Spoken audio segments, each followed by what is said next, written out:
to protect your skin from the sun actually burn you? It's a question we wanted to answer after we got a post from a grandmother on Indian Rocks Beach. You can see her 3-year-old granddaughter. She is covered in rashes and blisters. She says after using Banana Boat Kids aerosol sunscreen. I started looking and I found other parents with the same story. So I sprayed it on my hands and I applied it to her face. Within 2 hours, she started going pink. She was bright red, she was blistered, she was so swollen it was heartbreaking to see. His eyes were almost swollen shut. He had swelling and blistering all over his face, primarily on his cheeks and on his nose. Most of her burns are on her face, so it has to be a reaction to one of the chemicals in the sunscreen. But we didn't even think there was a chance of that. Canada, Virginia, Florida, 3 different children, each blistered after using sunscreen.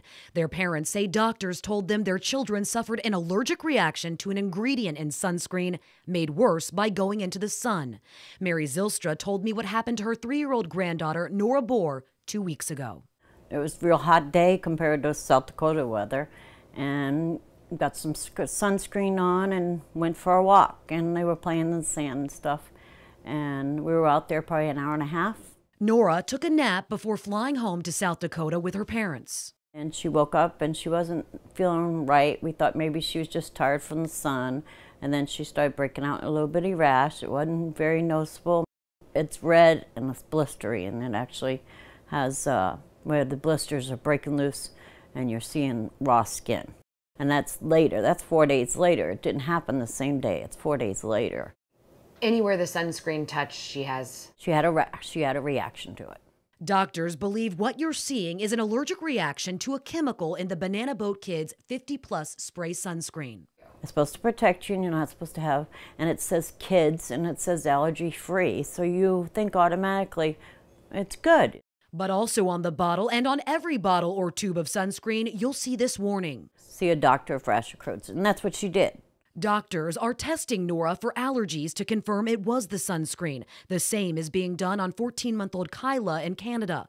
Liam's mom says they didn't take that step a year ago. They just didn't know. If this child or even this child came into you, would you be able to say chemical burn or sunburn? I couldn't say.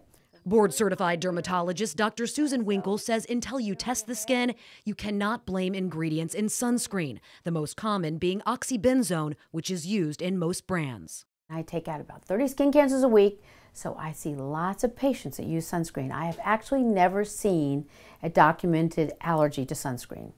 But it is possible. It is possible. She says only about 1% of sunscreen users will have an allergic reaction.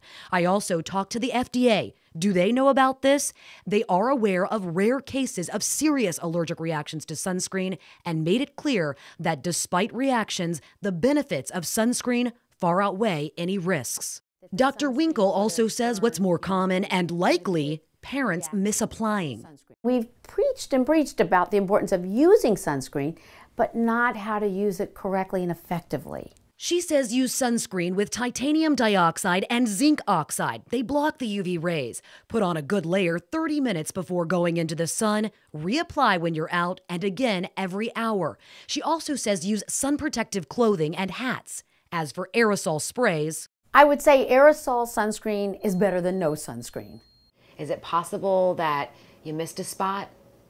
Well, and we thought that, but because of where the blisters have started, it wasn't that we missed a spot, because on her face, we actually sprayed it on our hands and then put it on our face. I think that every parent should be aware that there could be a reaction. These cases and the others that you'll find online if you search this involve this specific brand of Banana Boat sunscreen. In fact, Banana Boat has asked those parents all to send the bottles back into them. I went straight to Edgewell Personal Care, the makers of this, and they are aware of all of this discussion online about kids suffering blisters and burns. They sent me this statement. I want you to see it for yourself. They say for some people, their sensitivity to an ingredient can be triggered or exacerbated by the sun. Such a photoallergic reaction can result in an exaggerated skin rash or sunburn. In more severe cases, blistering may also develop. And they wanted to reassure you that their products are safe, that they undergo rigorous testing. If you search, it's not just banana boat that you find. Just in these 3 cases, we've talked with parents that involve this. There's a lot of parents at home sitting and say, how do I even know? How is this something I'm going to know before I put this on my child? Well, and you don't want your child to go through what you just saw. Yeah. So our dermatologist who we spoke to, Dr. Winkle, says you can go to a board-certified dermatologist. They can do that testing for you. Or very easily, you can do a patch test on your own. I'm going to use you as my model. So you spray a little tiny bit, be it on your hand or maybe on your arm, rub it in, go out in the sun for a little bit. If it starts to turn pink, you know that it's not working. Wash it off and contact your doctor. Yeah. Simple as that. My goodness, so scary. But hopefully they're Be taking aware. those Be precautions. aware. Absolutely.